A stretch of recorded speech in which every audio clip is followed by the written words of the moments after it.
Le voy a dar lugar, pocas veces lo hago, pero si hay personas que tal vez tengan alguna duda doctrinal, alguna pregunta, una inquietud que quieran formular con el debido respeto, estoy llano, a la medida de mis posibilidades, tratarles de contestar y orientar. No sobre el tema del sacerdocio solamente, si tienen alguna pregunta bíblica sobre algún tema determinado y puntual, con gusto, pero no me vengan, vuelvo y le digo que, pastor, disculpe, ¿me puedo poner falda, me puedo poner pantalón? Les repito, yo no soy sastre ni modista, o sea, con tonteras no me pregunten. Si hay alguna persona que tenga una pregunta, hágale. Ya, vamos a escuchar, por favor. A ver, atienda, ayúdenme los que están trabajando en la radio, pilas para acá.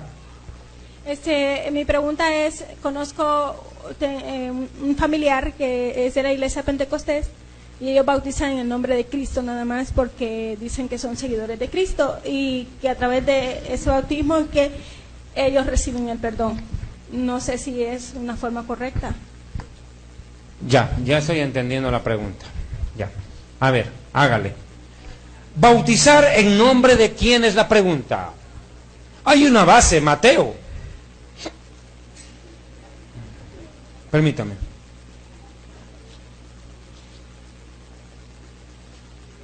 Mateo 28, 19, suegras, hermanos y hermanas. Ven. Por tanto, id y haced discípulos a todas las naciones, bautizándolos en el nombre del Padre, del Hijo y del Espíritu Santo. Ahora, aquí viene el problema. Porque hay iglesias que no bautizan así. Dicen que bautizar en el nombre de Jesús es la única orden. Bueno, ¿es cierto o no? En el libro de los Hechos de los Apóstoles dice que bautizándolos en el nombre del Señor se arrepentían para perdón de pecados. Bien, ¿cuál de las dos fórmulas es correcta? ¿Bautizar en nombre del Padre, del Hijo y del Espíritu Santo? ¿O bautizar en el nombre de Jesús? Las dos son correctas. El problema es cuál está de doctrina antecediendo a la anterior. ¿Por qué le explico esto? A ver, atiendan, suegras. Mire, el problema es el siguiente. Hay iglesias que creen que Jesús es el Padre, que el Espíritu Santo es el Padre y que el Hijo es el Jesús, y que el Hijo es el Espíritu Santo. O sea, ¿qué? Sí, así. No se entiende. Yo tampoco entiendo. Pero eso es lo que predican. Dicen que Jesús es el Padre, al mismo tiempo el Espíritu Santo. El Espíritu Santo es el Padre y es Jesús, y Jesús es el Padre y el Espíritu Santo. ¿Cómo es eso? Dice que uno. Bueno, el problema es el siguiente, entiéndame. No es en nombre de quién bautizar el problema, sino si la Trinidad es verdadera o falsa. Esa es la pregunta de fondo. Respondo. Deuteronomio 6, verso 4, vea. Se la voy a responder. Esa es una buena pregunta. A mí me gusta responder ese tipo de preguntas. Deuteronomio 6:4, ¿encontró o no?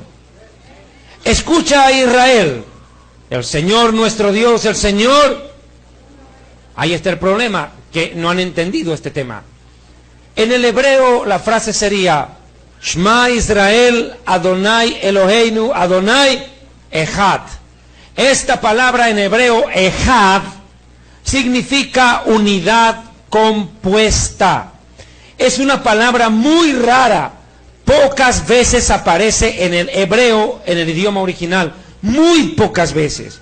Por ejemplo, en el 1:5 del Génesis aparece por primera vez la palabra Echad. Génesis 1:6. 1:5, perdón, 1:5. ¿Encontraron? ¿Encontraron? No les doy palo. Oye, hermanito, busquen en el primer libro de la Biblia las suegritas buscando Géminis. Cáncer, Leo, Virgo, Escorpio, buscando su horóscopo por las suegritas. ¿Cómo así? Génesis, no Géminis. Génesis 1, verso 6, ve 1:5. Y llamó Dios a la luz día, y a las tinieblas llamó, y fue dos cosas, la tarde y la Yom Echad, un día en hebreo. Yom Echad, un día. Echad. Pero ¿qué cosa hace el Echad? Aquí no dice. Y fue la tarde y la mañana. Dos cosas hacen uno. Esta misma palabra Echad aparece cuando Dios da origen al matrimonio. El hombre dejará a su padre y a su madre, se unirá a su mujer, y ya no serán más dos, sino serán uno, y se librará de la suegra. ¿Entendió? ¿Sí o no? Ya, listo, ya, aclarado. Dejará el hombre a su padre y a su madre, y ya no serán dos, serán, ¿qué? Uno, pero no dice el mismo. Mantiene su individualidad. El hombre sigue siendo hombre, la mujer mujer. Individuales, puede ir él a trabajar a Texas y el marido a Washington. Están separados, pero son uno. Pero no son el mismo, pues, hermano. O sea que la palabra ejad significa unidad de compuestos. Para que haya unidad tiene que haber más de un elemento, porque una cosa es la unidad y otra diferente la unicidad. Por eso esas iglesias se llaman unitarias o unicitarias, porque creen que Jesús es el mismo que el Padre. Ahora mire, Jesús en cierta ocasión dijo el Padre y yo, pero no dijo somos el mismo, dijo uno somos, no dijo somos el mismo. Ese es el problema de estos panas, que son igual que los testigos de Jehová. Las iglesias unicitarias tienen ese problema de comprensión. Una vez yo me encontré con un testigo de Jehová que me dijo la Trinidad no existe. Bueno, ¿por qué? La palabra Trinidad no está en la Biblia, me dice. Ok, la palabra Trinidad no está en la Biblia, es cierto, pero la palabra Biblia tampoco está en la Biblia y sin embargo la estás usando. Se llama Escritura, no se llama Biblia. Biblia es el nombre que le dio a este bendito libro, la historia. La historia. ¿De dónde viene el nombre Biblia? De la ciudad de Biblos, en el imperio fenicio. Habían 3 ciudades grandes: Sidón, donde estaba la viuda de Sarepta de Sidón, Tiro y Biblos. Y de ahí viene la palabra Biblos, Biblia. De ahí viene la palabra Biblia, de una ciudad fenicia. Ahora escuche. Bendita Biblia. Ahora mire, escuche. Esta palabra ejad vuelve a repetirse en el Juan capítulo 17. Cuando dice el Señor Jesucristo: Padre, te ruego que todos ellos sean ejad, uno. No dice el mismo. Sean uno, así como tú y yo somos uno. Tú y yo. Yo en cierta ocasión me topé igual con un testigo de Jehová que con esos testiguines me agarro y bien lindo. A mí me encanta agarrarme con los testigos. El problema es que como ya saben dónde vivo, no me vienen a buscar. Porque esos te fichan y dicen, no vaya, no golpee. Ya los puse más de apuros a más de uno. Cuando tú analizas el bautismo de Jesús, dice que Jesús entra a las aguas.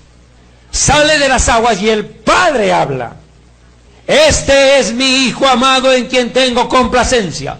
Y al instante el Espíritu Santo descendió sobre él en forma de paloma. ¿O no? Listo. Entonces, esto no entiende. Yo le digo, ¿qué me estás diciendo? ¿Que Jesús era un ventrílogo capaz de hablar con el estómago? Y engañó a la multitud cuando la voz en realidad vino de arriba, entonces vino del estómago de él. ¿Cómo puede ser posible? El Padre estaba hablando. El Espíritu Santo desciende y el Hijo está abajo. Cuando está muriendo Jesús, Padre, en tus manos encomiendo mi espíritu. Y si el Padre era el mismo, ¿cómo es eso? Es más, la Trinidad aparece en el Apocalipsis. Dice que había un trono establecido en el cielo. Delante de él había 7 lámparas de fuego, que son los 7 espíritus de Dios. Y el Cordero viene y se acerca al Padre. Ahí está, en el mismo cielo. El candelabro del Espíritu Santo, el Padre en el trono y el Cordero que viene a tomar el libro de la mano derecha del que está sentado en el trono. Y en el libro de Daniel dice, y vi a un hijo del hombre, hijo de Adán significa, hijo de humano, que se acercó al anciano de días. Ahí está. Vea que Jesús no es el Padre, ni el Padre es Jesús. Son uno, pero no el mismo, pues. No es lo mismo decir, y ya no serán más dos, sino uno, que decir serán lo mismo. No es lo mismo. Porque cuando tú te casas con tu mujer, no te vuelves siamés. ¿Qué es un siamés? Que están colados con una parte del cuerpo. ¿Has visto los bebés siameses?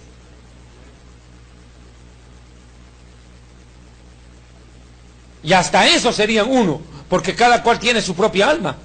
Estarán unidos por alguna parte del cuerpo los dos bebés al nacer, pero cada cual tiene su alma, tiene su propia forma de pensar, tiene su propio mundo interno. Ve, hasta esos dos, vea, son uno, pero no son el mismo. ¿Entendieron, hermanos y hermanas, y en especial suegras?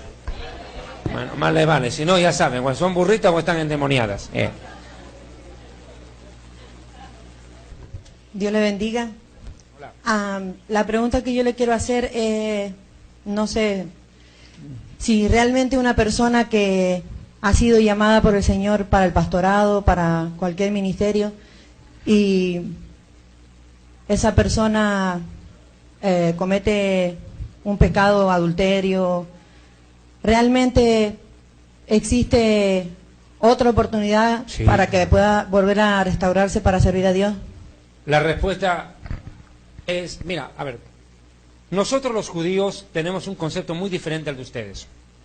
Frecuentemente para ustedes, cuando a una pregunta yo respondo con otra pregunta, soy un grosero. Pero cuando nosotros los judíos escuchamos una pregunta, nuestra inteligencia se revela en hacer otra pregunta. Dice que cuando los fariseos le preguntaron a Jesús, ¿es lícito pagar impuesto al César? O cuando le dice, ¿de quién es el bautismo de Juan? Jesús respondió, antes digo, respóndeme esta pregunta, le dice, ¿Juan bautizaba por Dios o por los hombres? No pudieron responder. O sea, responder a una pregunta con otra pregunta no es mala educación. A veces es la misma inteligencia. ¿Por qué lo digo esto? La pregunta de ella es, ¿una persona que cometió pecado moral puede seguir sirviendo a Dios? ¿Puede volver al ministerio? Mi pregunta entonces, ¿acaso Dios no restaura? ¿O es de que somos tan despiadados? Mire, yo lo he dicho claro, claro. A mí me tendieron una trampa con una prostituta, hicieron aparecer cosas que yo nunca escribí ni escribiría. Dios sabe hasta dónde yo fui culpable y hasta qué punto fui inocente. Y yo salí en un video y pedí públicamente perdón cuando habían muchas cosas de las cuales yo no tenía que disculparme, porque yo no las había escrito. Yo asumo, y estoy hablando de lo mío y creo de dominio público. A mí no me duele hablar de lo mío porque ya lo que pasó, pasó. Pero más bien eso ha servido para que otros se levanten y sean restaurados. Yo pedí perdón aún asumiendo responsabilidades que no eran mías. Pero dije, bueno, si me equivoqué en algo, pues asumo y pido perdón. Punto, total. Dios sabe hasta dónde yo fui víctima de una trampa y hasta dónde yo fui culpable de un problema. Y pido perdón. Pero me humillé. Pedí perdón públicamente en internet. Si yo no me hubiera humillado ante Dios, hoy no estaría predicando aquí. Si yo no hubiera dado la cara, Dios no me lo ha respaldado. A ver, lo voy a poner. Hablemos con el ejemplo. Hablemos con el ejemplo. Fácil es cometer un pecado y esconderte en el rincón de una casa y pedirle perdón a Dios. Pero para hacer lo que yo hice, hay que tener bien puestos los pantalones. Para salir en un video de internet y decir, la embarré. ¿Cierto? Para eso hay que ser valiente. Salir y dar la cara y decir perdón. Cuando uno se humilla, Dios lo va a levantar. Jesús no andaba tirando a la gente al piso, sino levantando al caído. Y no para dejarlo medio parado, sino para hacerlo andar. La iglesia es el pueblo más despiadado del mundo. La guerrilla y los narcos tienen más misericordia que los hermanos. Porque cuando yo tuve el problema, a mí pastores a los cuales yo serví con amor, con esmero y con todo, salieron a atacarme en internet. Gente que yo ni conozco hizo videos para atacarme a mí, solo para buscar fama y ganar visitas en YouTube. A acabarme. David Diamond no puede volver a predicar. David Diamond tiene que desaparecer. O sea, hermano, mire, los narcotraficantes, cuando muere uno de los narcos en combate, buscan recapturar o llevarse el cadáver. Y si está herido, sacan del campo de batalla para que lo curen y lo atiendan. Los guerrilleros tienen más misericordia por un soldado suyo de la guerrilla. Los de ISIS tienen más misericordia por su compañero que la iglesia por otro hermano. De eso yo lo he vivido en carne propia. Y miren, yo no estoy demeritando. A mí me tendieron una trampa en internet. A mí, David Diamond, me acusaron de adúltero. Voy a aclarar muchas cosas. Ya que tocamos el tema, vamos a dar la cosa clara. Sí, hermano, tengo una duda. ¿Es correcto usar el nombre de Jehová? Mire, hermano, ese es un tema bien difícil de responder porque tiene que ver más hasta con la cultura. El nombre de Dios, en honor a la verdad, es un misterio. Muchos lo llaman Yahweh, otros lo llaman Jehová. Hay otra opción que sea Yehuj, de donde viene la palabra Yehudim, que significa pueblo de Yehuj, es decir, pueblo judío. En honor a la verdad es un auténtico problema porque lo que está claro son las consonantes. El nombre de Dios se compone de 4 letras. Yod, Hei, Vav, Hei en hebreo. Y latina, no Y, no Y, no, y latina. Por eso la otra es Y, o sea, no puede ser. Y latina, H, V de antilabial, V de vaca y H. Esas son las 4 letras del nombre sagrado, lo que los judíos llamamos el Shem HaMeforash, el nombre sublime. Pero, ¿por qué los judíos no pronunciamos el nombre de Dios? Hay una razón. Porque dentro de los 10 mandamientos dice, no tomarás el nombre de Dios en vano. Y para tomar en vano o no pronunciar bien, mayormente no se lo usa. Es la razón por la cual el judío no lo pronuncia. Nosotros usamos Adonai. Ahora, la Reina Valera escribe el nombre Jehová. Lo más raro es que altera la letra, porque le mete J en vez de I. Ya, empezamos mal. Empezamos mal. Porque en vez de mantener la I, le mete J. Desde ahí ya estamos mal.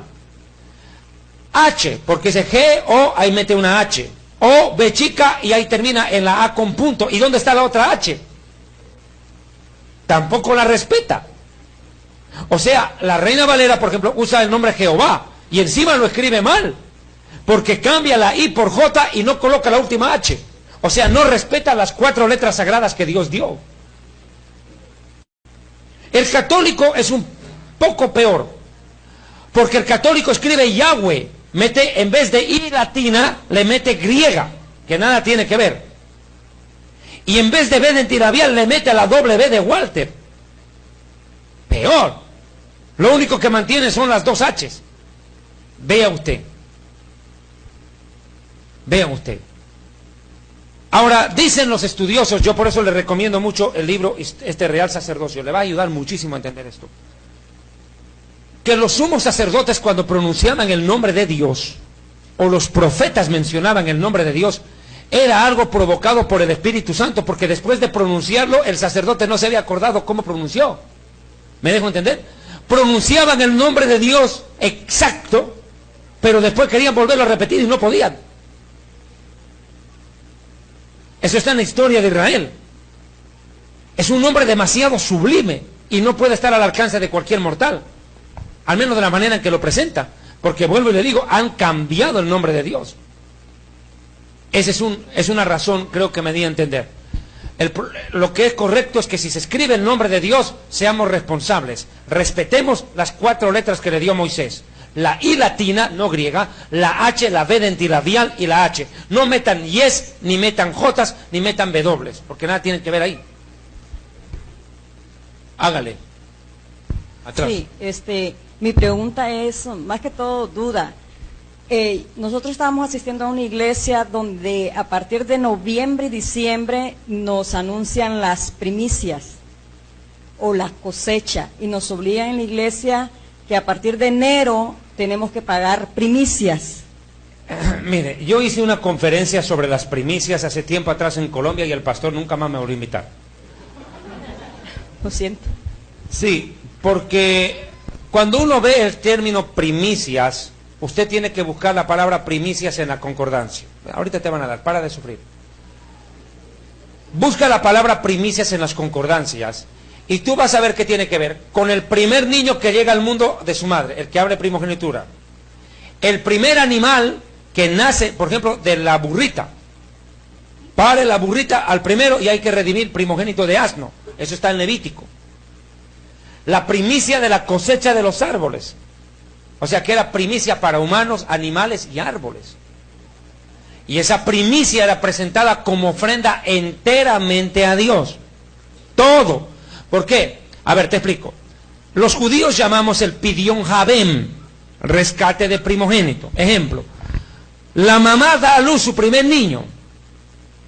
Ya, ese niño, acabamos de leer, dice, primogénito es mío, dice Dios. O sea que el niño que nace, abre matriz, le pertenece a Dios, no a los papás. Le pertenece a Dios. Pero los padres, para poderlo criar, tienen que indemnizar a Dios. Y había que entregar 50 ciclos de plata. Eso dice la ley.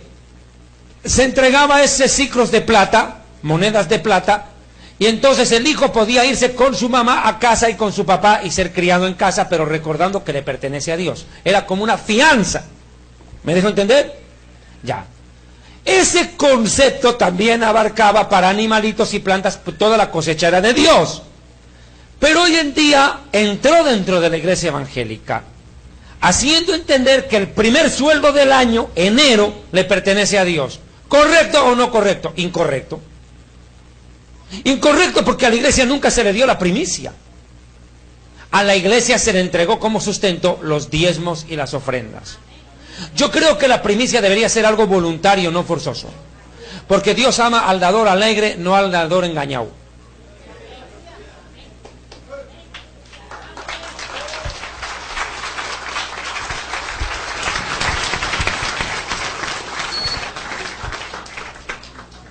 Querubín. Dios bendiga, hermano David Diamond. Yo tengo esta pregunta y he hecho muchas veces. Si en realidad hay verdaderos apóstoles hoy en día o verdaderos profetas de esos dos, si siguen vigentes hoy en día o ya no. Esa es mi pregunta porque... Ninguno de los dos. Hoy en día no existen ni apóstoles ni profetas, porque para ser profeta tendrían que ser más que Juan el Bautista. Tendrían que ser más que Isaías o Jeremías. No pueden haber apóstoles porque no hay otro como hombre como el apóstol Pablo, Pedro, Juan, Timoteo, Juan, Marcos o Lucas. No hay, no existe. Apocalipsis 21:14 dice que en el cielo hay 12 cimientos para 12 apóstoles del Cordero. Punto, no hay más. Todo predicador que se declare apóstol es un marihuano. Todo predicador que se declare profeta es un marihuano. Así de simple. Está perdido. No lo hay. Lo que hay es... Lo que existe es el don de profecía. Y lo que existe es el apóstol, tal vez como un servicio, el misionero, que está haciendo una función apostólica de una u otra manera, al ir a abrir iglesias en medio de la selva, en el África, en el país musulmán. Si estos son apóstoles, yo no sé qué hacen metidos en iglesias. Deberían estar predicando el evangelio a los de ISIS. Y demuestran que son apóstoles. A ver, veremos, verás que no. Gloria a Dios. Hola. Ahorita están preguntando aquí, espere. Amén. Yo tengo aquí mi pastora conmigo, es una gran pastora, y muchos de los dilemas que hemos tenido a la hora de evangelizar o cuando conocemos a personas, es que cuando le digo que tengo una pastora, la que me evangeliza a mí, la que estamos en la iglesia, no aceptan ir a la iglesia por ser mujer.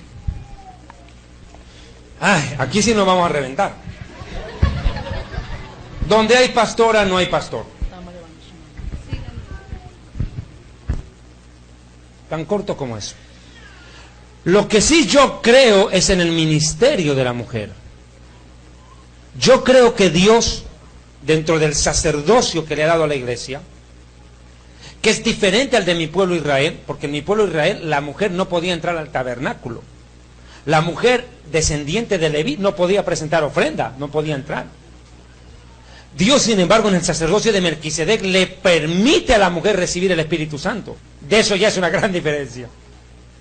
Al permitirle recibir el Espíritu Santo a la mujer, se cumple lo que dice Joel 2.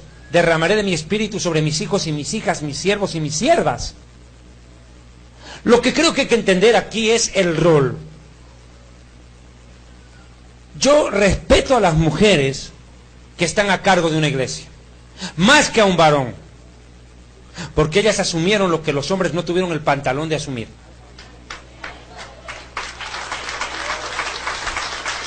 Yo lo respeto, no, en serio. Yo lo respeto, porque, mire, hermano, Ser pastor es fregado, ¿o no, compadre? ¿Es fregado o no? Si ser pastor, teniendo la autoridad dada por Dios, es fregado, imagínese hacer lo que ella hace. Es peor, más difícil. Más difícil. Yo pienso que la mujer puede predicar. Tiene el deber de hacerlo. Porque a todos nos dio la tarea de predicar el evangelio. La tarea es general. 2. Pero pienso que detrás de una mujer en el ministerio tiene que haber un consejo de ancianos sabios y no machistas. Sabios. Que no anden buscando darle golpe de estado. Que respalde. Dios respalda a quien se deja usar. Varón o mujer. El peligro es cuando la mujer pierde la humildad. Lo mismo que si fuera varón, pierde la humildad, perdió todo.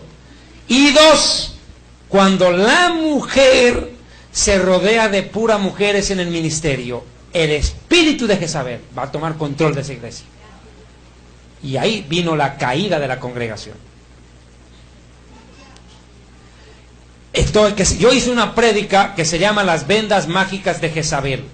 En Perú la filmé hace años y creo que ha sido una de las prédicas más vistas de las que Dios me ha permitido enseñar, porque ahí explico el verdadero ministerio de la mujer. Primero, como ayuda idónea de su esposo. Es un gran ministerio. Como madre ejemplar de los hijos. Como una sierva de Dios que testifica ante la sociedad el poder del evangelio, de lo que Cristo es en su vida. Pero también soy consciente que Dios a la mujer le dio una gran responsabilidad en la iglesia. La mayoría de las iglesias están compuestas por mujeres. Y la mayoría de esas mujeres son suegras. No, a ver, ya, fuera de broma, en serio, son ancianas. Y esas ancianas son las que oran, ayunan y claman a Dios. Y por el clamor de esas suegritas, las iglesias y los siervos de Dios están en pie. Esa es una gran verdad. ¿Quién puede quitarle el mérito a eso? Dios bendiga a las suegras. Yo, en serio. Yo creo en el ministerio de la mujer. Creo que Dios puede hablarle a una mujer. Creo que Dios usa a una mujer. Pero yo tanto inclinarme a llamarle pastora, yo sí tengo mis reparos. Porque hoy en día miren lo que ha pasado. Miren la Wanda Rolón en Puerto Rico. Y es apóstola. ¿Dónde hay apóstolas en la Biblia? O sea, yo también tengo que respetar un organigrama, hay un texto. No hubo una sola apóstola en la Biblia. Pero ahora vienen las viejas esas, se declaran apóstolas. Pero vuelvo y le digo, donde hay pastora, no hay pastor. Lo que hay es una sierva de Dios, ungida por el Espíritu Santo, cuidando de un rebaño con amor, como cuidaría por sus hijos. Y eso merece respeto, mi respeto, mi respeto. Mi respeto. Vuelvo y le digo. No, vuelvo y le digo. Y remarco una frase de todo.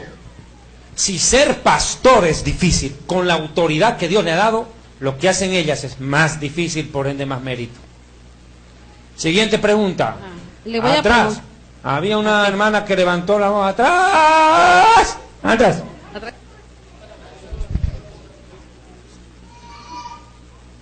Preguntas bien formuladas y respetuosas. Las dos cosas marchan bien. Solamente, hermano, quiero preguntar entonces el orden de la iglesia y que pues me diga acerca de Efesios 4:11. Perfecto. Yo he predicado mucho de este tema, créame, hasta el cansancio. Efesios 4, verso 11 es el versículo utilizado para justificar lo injustificable. Efesios 4, verso 11 dice que el Señor constituyó a unos apóstoles, profetas, evangelistas, pastores y maestros. Los profetas vinieron para escribir el Antiguo Testamento hasta Juan, el último profeta del Antiguo Testamento, y los apóstoles escriben el Nuevo Testamento. Ambos escriben Antiguo y Nuevo Testamento. Terminado de escribir el Nuevo Testamento, con la revelación que el Espíritu Santo dio a profetas y apóstoles, ¿ya para qué hacen falta? Si ya pusieron lo que tenían que poner. La revelación ya está escrita, ¿qué más? Ya no hay apóstoles, porque los apóstoles cumplieron su tarea. Pablo dijo, yo como abortivo, como último apóstol, el Señor se me apareció a mí, dice, indigno de ser llamado apóstol. A ver, escúchame, el apóstol viene a escribir el Nuevo Testamento. Pablo dice que él es el último apóstol. La palabra último en griego es ergazo. Ergazo significa el que pone fin a la lista, el que cierra ciclo, el que no da lugar a algo más allá. Eso dice en griego. Ahora Pablo dice que él es el último de los apóstoles, el último apóstol, y que como abortivo el Señor se le apareció a él y que él es indigno de ser llamado apóstol porque persiguió a la iglesia. Es más, fue causante de la muerte de Esteban. Listo, ok. Dice textualmente él, indigno de ser llamado apóstol. Pregunto, ¿acaso de los que están vivos hoy en día son más meritorios que Pablo para llamarse apóstol? ¿Verdad que no? Son unos sinvergüenzas. La Biblia dice que son falsos apóstoles, obreros fraudulentos, estafadores que se disfrazan como apóstoles de Cristo. No hay apóstoles en este tiempo, no hay. Porque los apóstoles y profetas, en Efesios 2:20 dice que apóstoles y profetas, no así maestros, evangelistas ni pastores, específicamente apóstoles y profetas, vinieron a colocar el fundamento, y el fundamento es la Biblia. Y en la Biblia se presenta que Jesús es el Mesías. Punto. Ya está escrita la revelación. Ya no existe más revelación. Eso también hay que aclarar. En este tiempo ya no hay más revelación del Espíritu Santo. Todo lo que el Espíritu Santo tenía que revelar ya está escrito en la Biblia. Lo que hace el Espíritu Santo es dar iluminación para entender la revelación.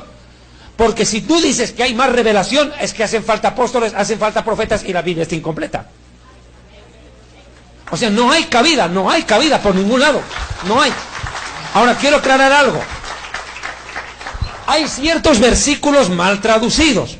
Por ejemplo, hay un versículo que utilizan mucho en Hechos de los Apóstoles, o en Romanos creo que es, donde dice que los apóstoles Pablo y Bernabé, y dicen, mira, ahí está llamándolo apóstol a Bernabé. Ese versículo está mal traducido en la Reina Valera, porque en el original dice, y el apóstol Pablo junto a Bernabé, no dice que sea Bernabé apóstol. El problema es que el traductor del versículo mete la pata. Porque, Pablo y Bernabé, los apóstoles, Pablo y Bernabé, pero en el original no dice eso, dice el apóstol Pablo y Bernabé. Nunca fue llamado apóstol Bernabé. O sea que por una mala traducción quieren justificar lo injustificable. Pablo tuvo colaboradores en el ministerio, como Tíquico y otros más, pero no eran apóstoles. Es más, Pablo nunca nombró apóstol a Timoteo. Ahora, ¿por qué se llaman tanto apóstoles unos a otros? Porque es un buen negocio. Porque un apóstol tiene a cargo una red de iglesias y todas las iglesias le entregan la plata a él. Es una empresa con muchas sucursales. Excelente negocio. Siga, siguiente pregunta. Aproveche. Porque esto no lo hago en otras iglesias. Así bueno, yo le voy a preguntar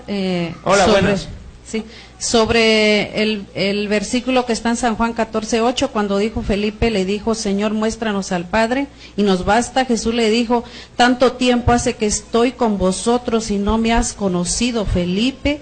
El que me ha visto a mí, ha visto al Padre. Volvemos al punto de la pregunta anterior. Volvemos al tema. Se lo voy a hacer más complicado para que me entiendan. Siéntate un ratito y después van a preguntar. Ahorita esperen, dejen responder. ¿Por qué los judíos bautizaban en el nombre de Jesús y no en el del Padre y del Espíritu Santo? Aquí está la respuesta. En el Hechos de los Apóstoles, nadie se bautizó en el nombre del Padre, del Hijo y del Espíritu Santo. Nadie. Todos se bautizaron en el nombre de Jesús, pero hay una razón. Eran judíos. Segunda razón, ¿por qué?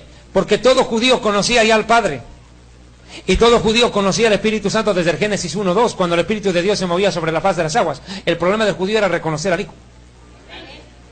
Pero el gentil que está en la selva, bunga, bunga, bunga, bunga, metido en medio de la selva, ese no sabe que hay un Padre, no sabe que hay un Hijo, no hay Espíritu Santo, no sabe nada.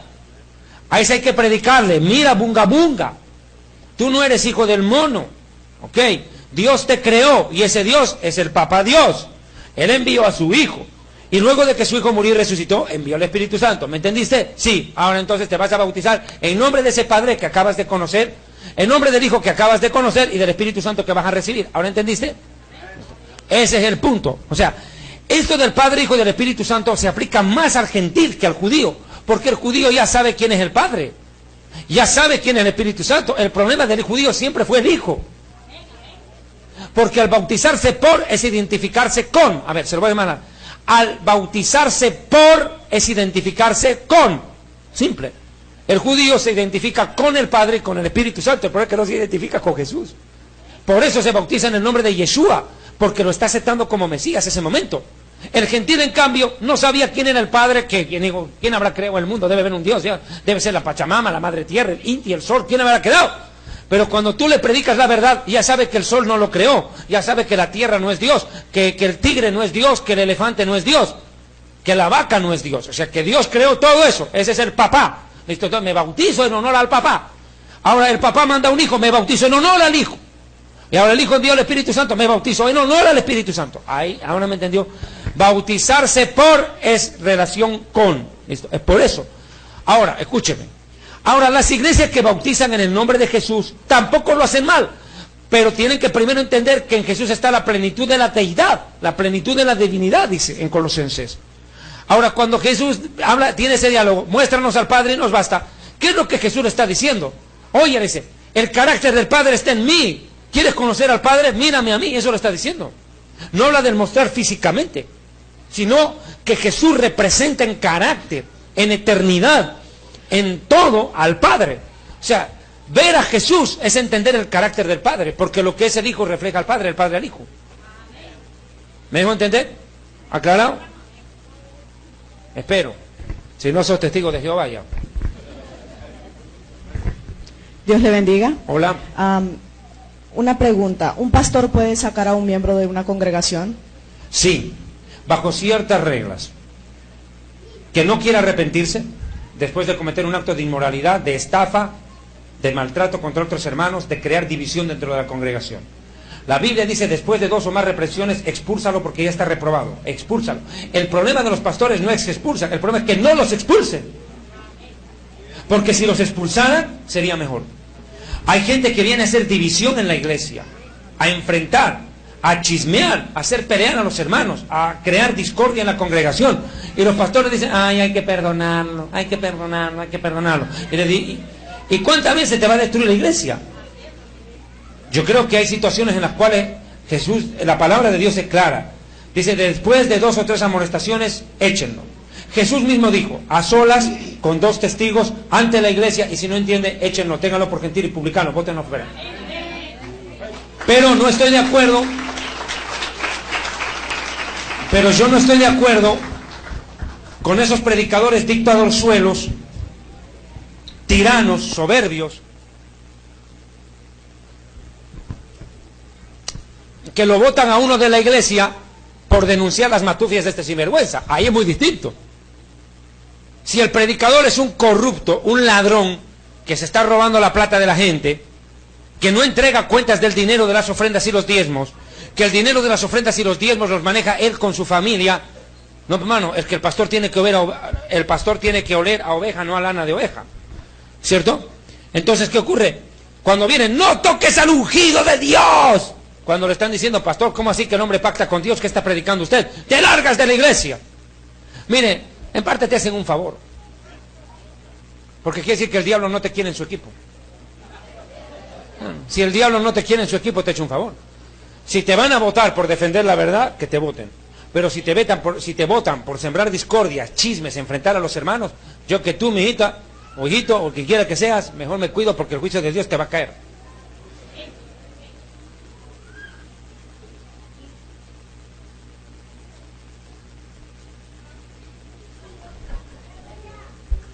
Buenas tardes.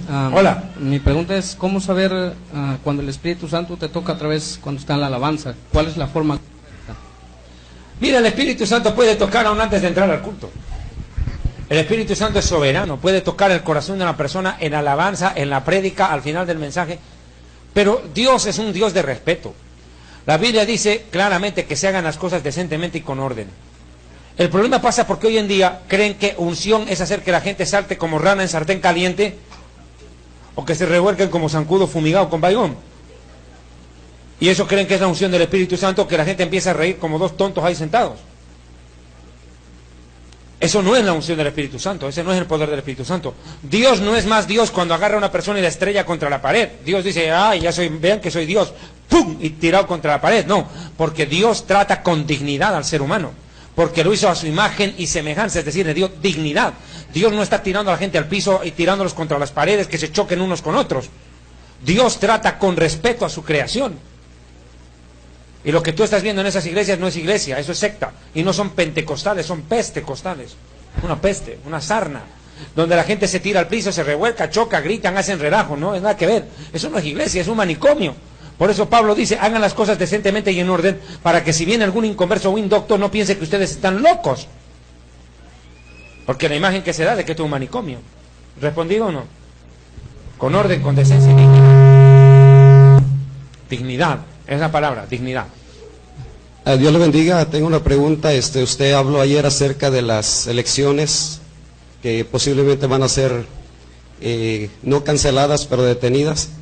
Yo quisiera saber, recientemente se firmó un tratado de paz entre Irán y Rusia.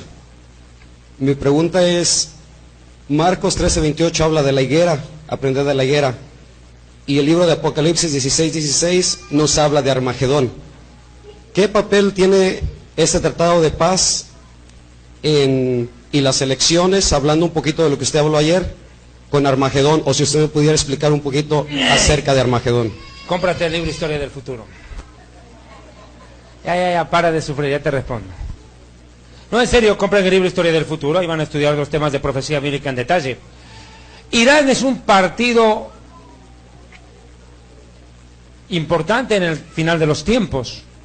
Irán va a hacer tambalear al mundo. De acuerdo a la profecía de Ezequiel 38, verso 5, Irán firma un acuerdo con Rusia y provoca la batalla de Gog y Magog e invade Israel. Vea mi prédica en YouTube, Rusia en la profecía bíblica. Ahí explico cómo Rusia va a invadir a Israel en el final de los tiempos, aliado con Irán.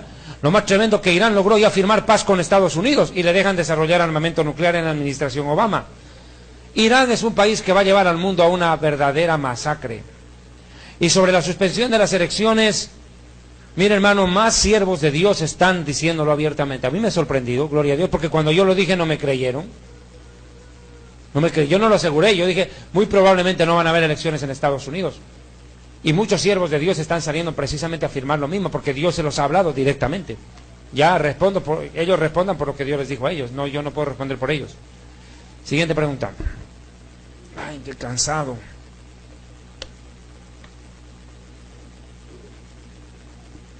No hay más preguntas, qué bien, ya me voy. Quiero ir a dormir. Dios le bendiga. Mi pregunta es si después del arrebatamiento habrá una segunda oportunidad para los que se queden aquí. Lo dudo. Seriamente lo dudo.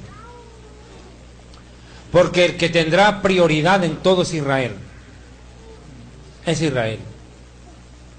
Mire, esa es una doctrina que tiene una lucha muy fuerte. ¿Va a haber salvación en medio de las naciones luego del arrebatamiento? Dios va a seguir obrando, pero salvarse para un gentil va a ser mucho más difícil de lo que es ahora, porque la prioridad y la facilidad la va a tener el judío. Yo no me esperaría la segunda oportunidad, porque si con todas las facilidades que da la primera no te vas, ya el resto no creo. Personalmente no. No creo que pueda hacerle frente, a eso me voy. No digo que no haya. Va a haber gente entre las naciones que va a recibir la salvación, pero va a ser mucho más difícil, prácticamente casi inalcanzable para un gentil. Dios lo bendiga, hermano. Hola. Yo quisiera preguntarle cómo saber que Dios nos llama a un ministerio. Bueno, ¿cómo reconocer si un ministro ha sido llamado por Dios? Varias características. Primero, hay 3 tipos de predicadores: los que Dios llama, los que se meten y son metidos por los compadres. O sea, uno sí sabe. Hay gente que se mete al ministerio porque piensa que va a hacer plata. Pregúntenle a esos apóstoles de la prosperidad. Los que son metidos por los compadres, por los amigos. Y los llamados por Dios. Un ministro llamado por Dios primero siente gozo y paz con su llamado. El único que no se sintió así fue Jonás. Pero que yo vea, todos estaban felices. En el ministerio se tiene que reconocerlo por la provisión de Dios. Un ministerio que no tiene provisión de Dios, aún en el aspecto económico, no ha sido llamado. Porque el verdadero hombre de Dios, cuando tiene necesidad de algo, levanta la mano arriba. El falso hombre de Dios se la pasa extendiéndola a los demás. Miren las maratónicas de enlace, todo el tiempo pidiéndole plata a la gente. ¿Por qué no le piden a Dios? Si Dios los llamó al ministerio, ¿por qué no les da Dios? ¿Por qué tienen que fregar tanto a la gente? ¿Cierto? Segundo, el crecimiento. Toda planta que nace, crece. Todo ser humano que nace, crece. Todo animalito que nace, crece. Toda iglesia que nace, tiene que crecer. Pero crece en virtud a la naturaleza de su testimonio. No porque busque métodos. No porque voy a poner reggaetón, voy a poner a bailar reggaetón a la suegrita para llamar la atención de otra que venga. No, nada que ver, ¿cierto? Es por su propio testimonio, su conducta, su testimonio y la predicación y la doctrina que le den. Eso es lo que hace crecer una iglesia y es un parámetro claro para ver si una persona ha sido llamada por Dios o no. La provisión de Dios, vuelvo y le digo. Segundo, el crecimiento de la iglesia. Tiene que ser un crecimiento sostenible en calidad y en cantidad. Y una de las pruebas claras de que uno ha sido llamado al ministerio es que el diablo te va a atacar. Va a atacar tu salud, va a atacar tu credibilidad, porque te van a difamar, te van a hacer pedazos, y va a buscar atacar la economía, pero Dios siempre va a proveer. Ahí te vas a dar cuenta.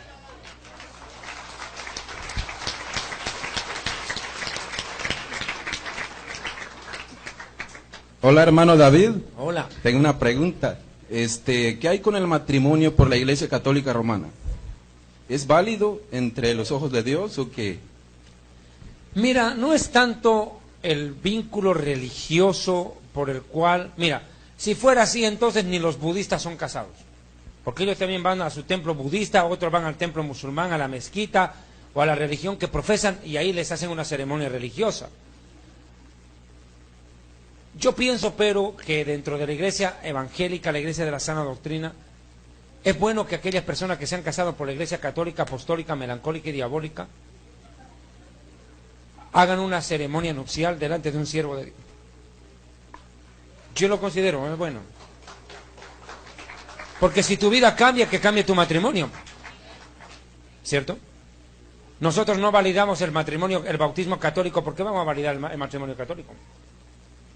Y no es el hecho de la ceremonia, no es el hecho de la ceremonia. La ceremonia no da validez, es el acto jurídico. ¿Desde cuándo una persona está casada? ¿Desde que el cura le echa el agua en la cabeza? Es desde el momento en que la persona hace el matrimonio civil. Es desde ese momento que ya están casados. Es el documento jurídico el que estipula el matrimonio, el jurídico. Bendiciones, hermano David, es un placer verle y conocerle personalmente. Agradecemos a Dios por su vida y por poder, hermano, darnos la oportunidad de hacer algunas preguntas. Mi pregunta es, ¿cuáles son las manifestaciones del Espíritu Santo? Se dice que si no eres bautizado con el Espíritu Santo, no serás salvo. A ver, no, es que se dicen tantas cosas. Dicen que si no hablas en lengua no tienes el Espíritu Santo, pero eso es falso. Hay gente que no tiene el don de lengua, pero tiene el don de sanidad. Hay gente que ha esperado por años el don de lenguas y Dios no les dio y se enojaron y se apartaron de Dios. Yo tengo amigos míos, compañeros de la universidad a los cuales yo les prediqué el evangelio, se convirtieron, vinieron a la iglesia, estuvieron un tiempo y empezaron a pedirle el don de lenguas a Dios y Dios no les dio, se enojaron y se fueron. Como también conozco a gente que está en las cantinas bebiendo, alguna vez estuvieron en la iglesia y hasta oran en lenguas porque los recibieron. Aquí hay el problema. La Biblia habla claramente que son 9 dones del Espíritu Santo y que el Espíritu Santo reparte como Él quiere. Nadie le puede obligar a Dios a que haga hablar en lenguas a una persona, porque de lo contrario pasa lo que están haciendo en los encuentros. Repite conmigo: Rambo, Rambo, saca, la bazuca, la bazuca. Más rápido. Rambo, repite, Rambo, saca la bazuca, remanga la manga, salta la baranda, buga buga, rabarraba, rabarraba, bunga bunga, Pepsi-Cola, Coca-Cola. Más rápido. Eso están haciendo y le hacen creer a la gente que está hablando en lenguas. Todo para hacerla sentir bien, para que la persona diga: ay, sí, el Espíritu Santo me bautizó, habla en lenguas. Tienen que entender que Dios tiene 9 dones del Espíritu Santo que repartir a la iglesia y que todos los dones del Espíritu Santo son necesarios. Que uno puede anhelar los dones mejores, dice que los anhele, pero no garantiza que Dios te los dé. Pero sobre todo pidan el don de profecía, dice. Personalmente yo creo que el don más útil ahorita para la iglesia es el de discernimiento de espíritus. Más que el de lenguas. Porque si no tienes discernimiento de espíritu, te tumban. Yo quiero un ratito, hermana, pastor, un segundito. Sierva. México, Venezuela, Honduras, Ecuador, Chile, Canadá, Perú, Puerto Rico, El Salvador, Francia, Filipinas, Paraguay, Argentina, Austria, Bolivia, Costa Rica, Rusia, Italia, Japón, Croacia, Brasil y Colombia están escuchando. 86.500. Gloria a Dios.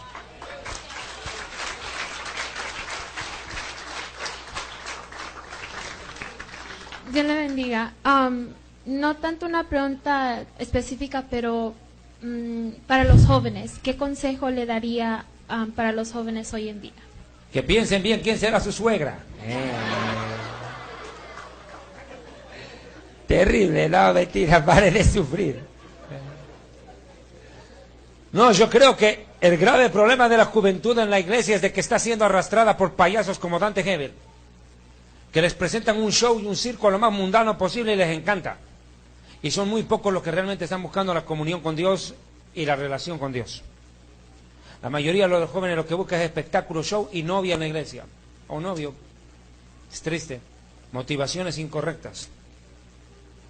Y guardarse en pureza ante Dios. Sigan. Hola. ¿Qué fue?